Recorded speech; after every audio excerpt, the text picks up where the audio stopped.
masuala ya mwelekeo wa kazi za serikali kwa miaka 5 ijayo na ufafanuzi wa kina wa hatua zitakazochukuliwa kutekeleza dhana ya kazi na utu utatolewa katika hotuba ya uzinduzi wa Bunge la 13 la Jamhuri ya Muungano wa Tanzania.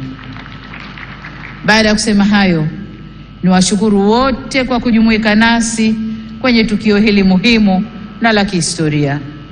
Nimepokea pongezi kwa heshima kubwa, na sasa safari ya kuwatumikia Watanzania kwa kipindi cha pili cha awamu ya 6 inaanza rasmi. Nawashukuru wananchi wote wa Tanzania, na ni imani yangu kwamba tutashirikiana ndani ya safari hii. Asanteni sana kwa kunisikiliza. Mungu ibariki Afrika. Mungu ibariki Tanzania. Amen, amen, amen. Asante sana Mheshimiwa Rais wa Jamhuri ya Muungano wa Tanzania.